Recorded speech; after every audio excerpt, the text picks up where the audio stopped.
안녕하세요. 임용서 목사입니다. 오늘 우리가 함께 나눌 말씀은 사도행전 4장 32절로 37절입니다. 우리 함께 말씀을 보겠습니다. 믿는 무리가 한 마음과 한 뜻이 되어 모든 물건을 서로 통용하고 자기 재물을 조금이라도 자기 것이라 하는 이가 하나도 없더라. 사도들이 큰 권능으로 주 예수의 부활을 증언하니 무리가 큰 은혜를 받아 그 중에 가난한 사람이 없으니 이는 밭과 집 있는 자는 팔아 그 판 것의 값을 가져다가 사도들의 발 앞에 두매 그들이 각 사람의 필요를 따라 나누어 줌이라. 구브로에서 난 레위족 사람이 있으니 이름은 요셉이라. 사도들이 일컬어 바나바라 번역하면 위로의 아들이라 하니 그가 밭이 있음에 팔아 그 값을 가지고 사도들의 발 앞에 두니라. 아멘.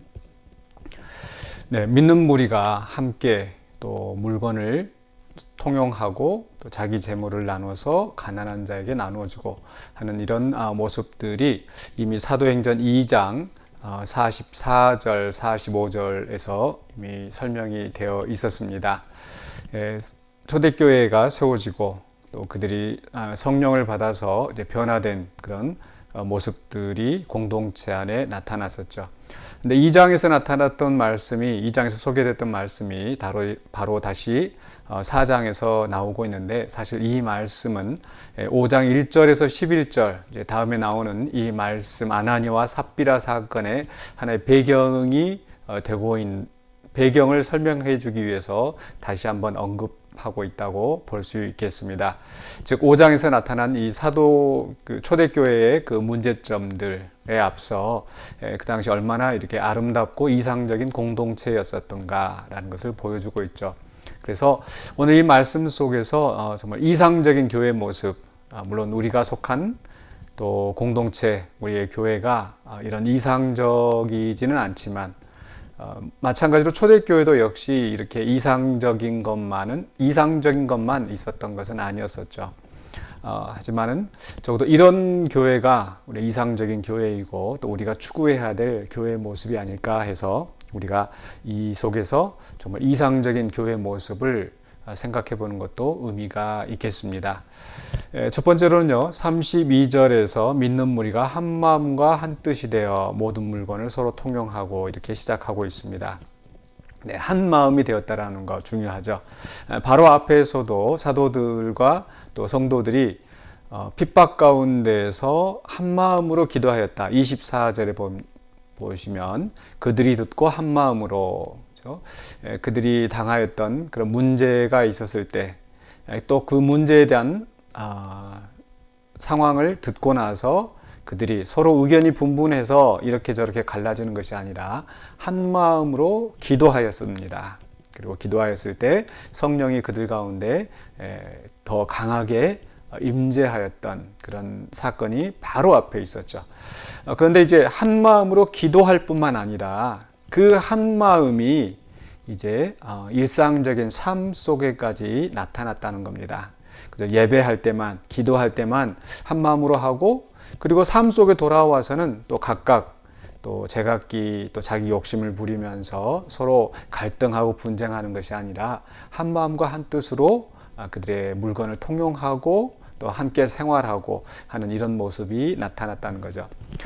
예전에 그 기도원에 갔었을 때 그런 일이 있습니다. 사람들이 열심히 박수치고 찬송하고 말씀 듣고 은혜 받고 아멘하고 이렇게 나오는데 그 버스 타러 나올 때 보니까 막 서로 새치기 하고 밀고 그러면서 서로 이렇게 다투는 그 모습을 보면서 참 실망이 됐었습니다. 이렇게 은혜 받을 때 따로 또 삶 속의 모습 따로 이런 것이 아니라 정말 은혜 받을 때도 한 마음 한 뜻으로 기도할 때도 한 마음 한 뜻으로 기도했으면 또 그것이 우리 일상의 삶 속에서 정말 성도들 간에 정말 사랑과 또 교제가 그렇게 넘쳐나는 그런 공동체가 되었으면 좋겠다. 그래서 바로 이 초대교회는 한 마음 한 뜻으로 서로 그 물건을 통용하고 또 자기 재물이라 할지라도 자기 것이라고 주장하는 사람이 하나도 없었다.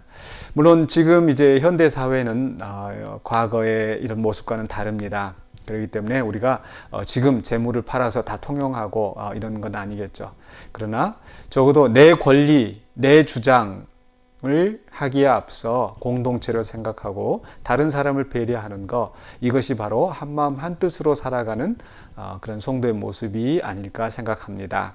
그래서 우리 공동체가 또 꼭 영적인 일뿐만 아니라 우리의 삶 속에서 정말 한마음 한뜻으로 연합하고 교제하며 또 서로의 필요를 채워줄 수 있는 그런 공동체가 되었으면 좋겠습니다.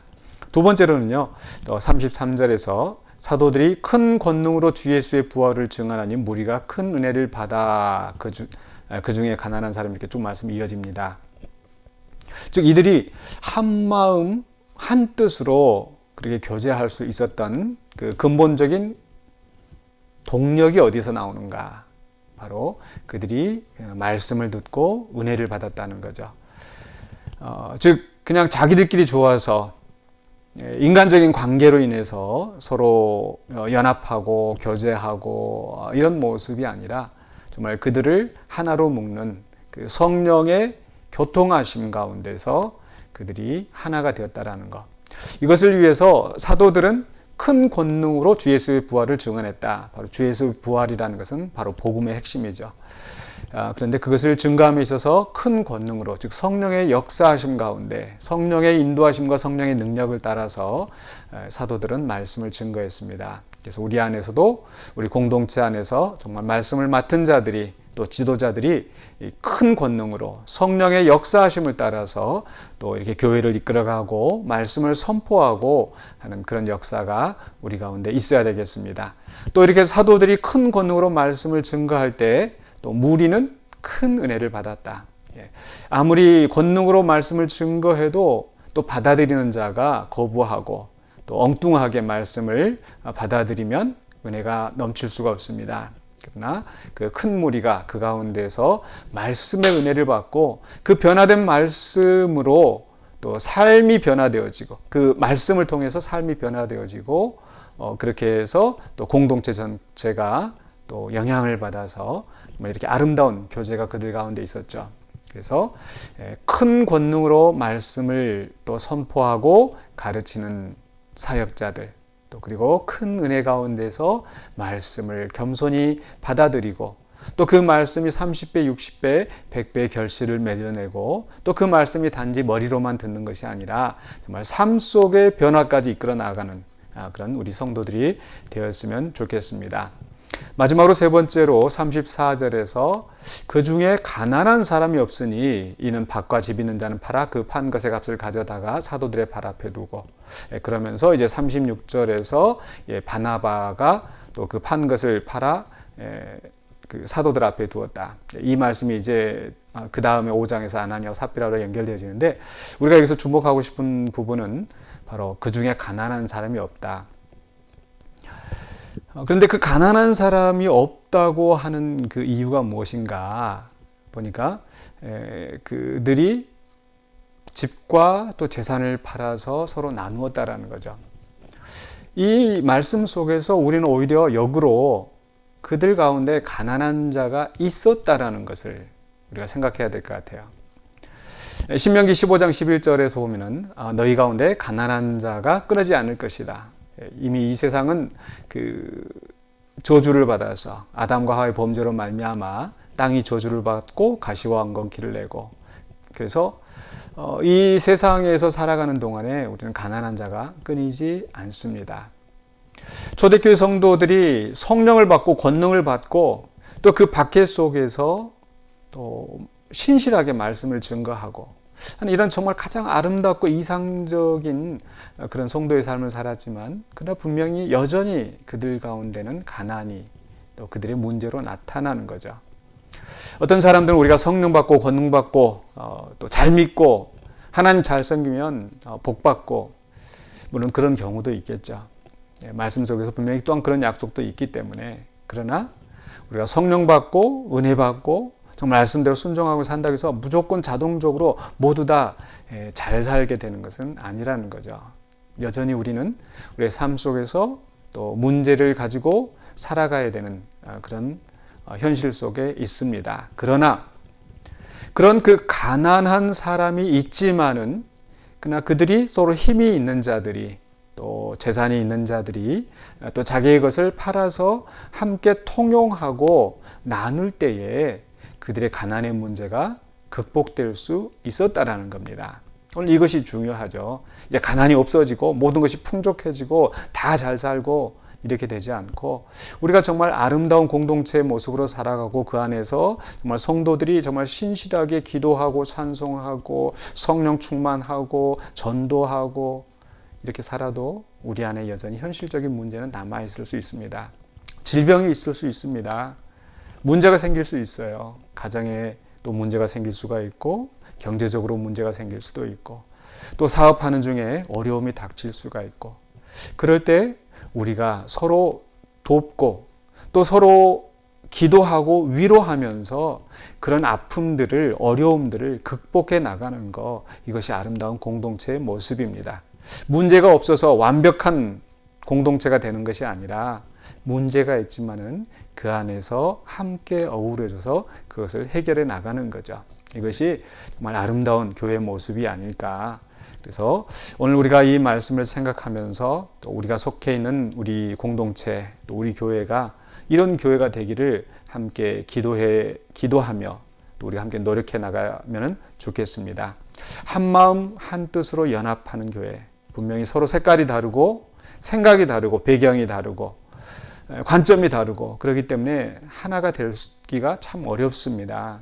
그러나 또 남을 더 낮게 여기고 또 내 생각은 있지만은 내 생각은 이거야 라고 내 주장만 앞세우는 것이 아니라 다른 사람들의 말에 귀를 기울이고 또 함께 어우러져 가는 것 그렇게 한 마음 한 뜻이 되는 교회 또 그리고 큰 권능으로 또 말씀을 선포하고 또 큰 은혜 가운데서 말씀을 받는 성도들 그리고 그 안에서 또 우리 안에 또 문제가 여러 가지 문제들이 일어나지만은 또 우리가 함께 연합하여서 정말 그 문제들을 내 문제로 받아들이고 또 같이 아파하고 같이 기도하고 위로하는 가운데서 또 서로 도와가면서 이런 어려움들을 같이 극복해 나갈 수 있는 그런 공동체가 될 수 있도록 우리가 함께 기도하며 함께 나아가기를 소망합니다. 기도하겠습니다.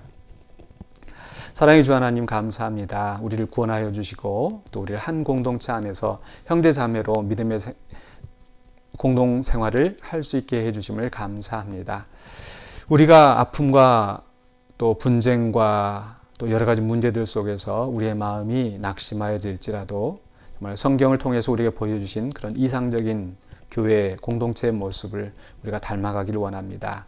이를 위하여서 주님께서 우리를 부르시고 우리를 또 하나로 엮어주시고 또 세워주셨사오매 우리가 온전히 또 성령의 인도하심을 따라서 또 성령의 하나 되게 하신 것을 힘써 지켜나가는 우리가 되게 하여 주시옵소서. 우리는 각자의 생각을 가지고 각자의 길로 나아갈 때가 많이 있습니다. 이로 인하여서 우리가 더욱더 큰 또 아픔과 갈등을 겪게 되지만은 또 속히 이런 분쟁의 상황들을 또 이겨낼 수 있도록 우리의 마음을 주장하여 주시고 우리가 온전히 주님의 은혜 안에서 연합하는 우리 공동체가 되게 하여 주시옵소서. 또 살아가는 동안에 닥쳐오는 여러 가지 문제들, 육체적인 질병이나 또 경제적인 또 인간관계에서 오는 여러 가지 아픔들 그 속에서 우리가 낙심하지 않고 또 서로 또 그것을 위해서 또 문제 해결해 나갈 수 있도록 우리를 붙잡아 주시옵소서. 예수 그리스도 이름으로 기도하옵나이다. 아멘.